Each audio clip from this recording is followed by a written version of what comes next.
Valsad Lok Sabha seat के कांग्रेस के उम्मीदवार अनंत पटेल के प्रचार के लिए प्रियंका गांधी आज वलसाड़ लोकसभा विस्तार में आए हुए हैं और जाहिर सभा कर रहे हैं। सूरत एयरपोर्ट पर जब प्रियंका गांधी आए तब साउथ गुजरात के कांग्रेस के कदावर नेता असलम भाई साइकिल वाला ने उनका स्वागत किया था। गांधी फैमिली के लिए वलसाड़ सीट में कभी भी लोकसभा का इलेक्शन हो, गांधी फैमिली का कोई न कोई मेंबर या प्रचार के लिए आता ही है। इंदिरा गांधी भी आए हुए हैं, सोनिया गांधी, राजीव गांधी, राहुल गांधी और अब प्रियंका गांधी वलसाड़ लोकसभा सीट के प्रचार के लिए आए। बरसों से ये सिलसिला गांधी फैमिली और वलसाड़ लोकसभा सीट के लिए चलता आया है। आगे देखिए जाहिर सभा में प्रियंका गांधी क्या बोल रही हैं। क्योंकि पद की गंभीरता है, वो सोच रहे हैं कि मैं ऐसे ही फिजूल की बातें करूंगा और पब्लिक सोचेगी कि ये सच है। ये सच हो सकता है? आप सोचिए, ये सच हो सकता है कि कोई ऐसा राजनीतिक दल सरकार बनाएगा जिसमें एक्सरे लेके आपके घर के अंदर घुसकर आपके गहने निकाल के किसी और को दे देगा? ये सच हो सकता है? अरे क्या इनको समस्या हो गई है हमारे न्याय पत्र से? क्या समस्या हो गई है? हम न्याय कह रहे हैं इसलिए, हम न्याय दिलवाएंगे इसलिए कि आपका ये जो वोट है कितना कीमती है, कितना कीमती है। इससे 5 सालों का भविष्य बनने जा रहा है। इससे आप तय कर रहे हो कि अगले 5 सालों में गैस सिलेंडर कितने का मिलेगा।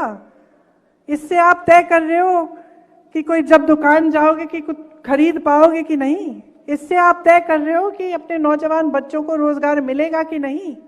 इससे आप तय कर रहे हो कि ये महान देश जिसके लिए लोगों ने खून दिया, लोगों ने मेहनत की बनाने के लिए, इसका भविष्य क्या होने जा रहा है।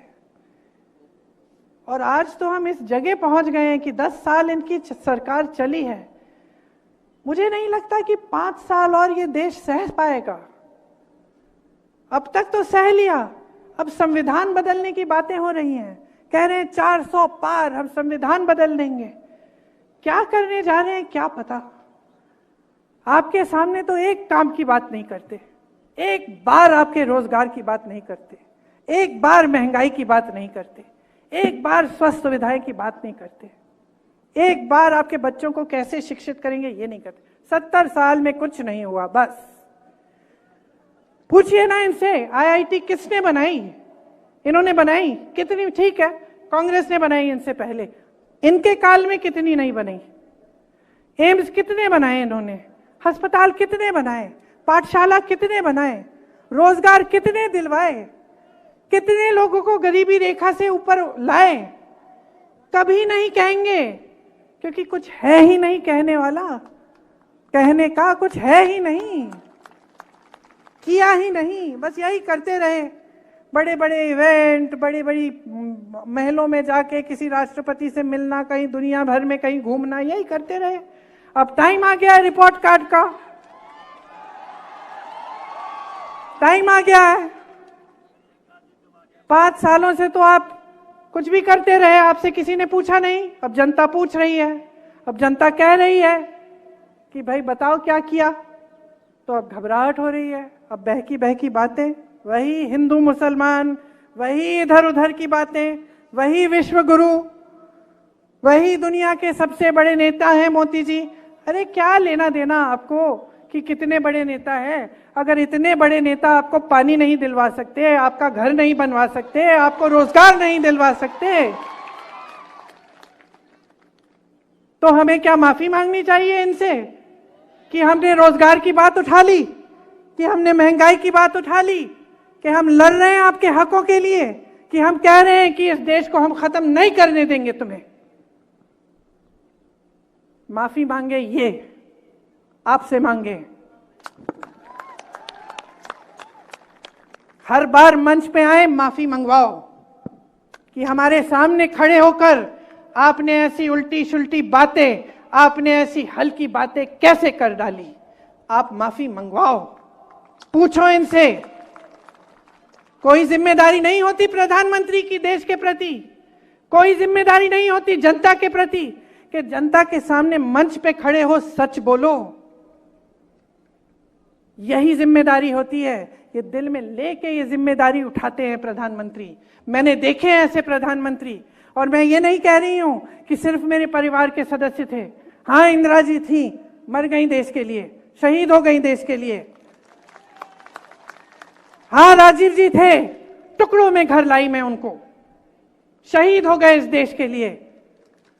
लेकिन मनमोहन सिंह जी भी थे जो क्रांति लाए इस देश में। कांग्रेस पार्टी को ना देखे तो वाजपेयी जी भी थे जो सभ्य इंसान थे कम से कम। और मैं दावे के साथ कह सकती हूं कि यह देश का पहला प्रधानमंत्री होगा जो आपके सामने इस तरह से झूठ बोलता है, जिसके दिल में इतनी भी भावना नहीं है कि मैं जनता के सामने बोल रहा हूं, मेरे मुंह से सच निकलना चाहिए। इन्होंने कितनी गाली दी हमारे परिवार को, इससे हमें कोई परवाह नहीं है। किसी को नहीं छोड़ा, मां को नहीं छोड़ा, पिता को नहीं छोड़ा, दादी को नहीं छोड़ा, दादा को नहीं छोड़ा, परदादा को नहीं छोड़ा, भाई को नहीं छोड़ा, पति को नहीं छोड़ा, कोई बात नहीं करते रहे। 56 इंच का इनका सीना नहीं है, इनका सीना नहीं है, लोहे के सीने हैं हमारे। करते रहे, लेकिन देश के सामने इस तरह के झूठ बोलना, इस स्तर पे आना देश के सामने कि कोई राजनीतिक दल आके एक्सरे लेकर आपके घर में घुस के, मतलब मजाक की बात है। तो मैं सिर्फ एक आग्रह करने आई हूं आपसे कि इस बार जो आपका वोट है ना, वो किसी नेता के पक्ष में नहीं, किसी पार्टी के पक्ष में नहीं, ये वोट आपका वोट है। अपने देश को दो, इंडिया को दो। गठबंधन का नाम भी इंडिया है, लेकिन आप सोचिए, ये आपका देश है, ये आपका देश है। अपने देश को अपने दिल में रखो, समझो कि आज वो पल आ गया है कि आपको अपने आगे देखना है, सिर्फ अपना नहीं, सिर्फ अपने परिवार का नहीं, अपने गांव का नहीं, अपने घर का नहीं, अपने शहर का नहीं, अपने प्रदेश का नहीं, अब अपने देश के बारे में सोचो। ये देश है, देश ने जीवन दिया है, देश ने सब कुछ दिया है आपको और हमको। ये जो वोट है इतना कीमती है, इसको व्यर्थ मत करो, व्यर्थ मत करो।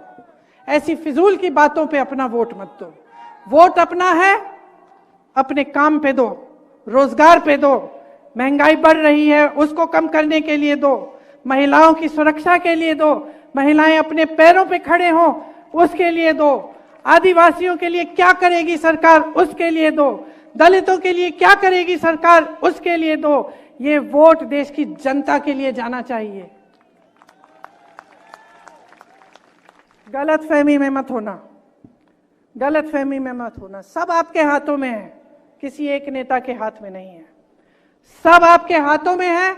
इस बात को समझिए, अपनी शक्ति को पहचानिए और इस चुनाव में ऐसा वोट दीजिए कि इस देश में जो सरकार है वो बदल जाए और आपका भविष्य उसके साथ बदल जाए। बहुत लंबी बातें कर ली मैंने धूप में।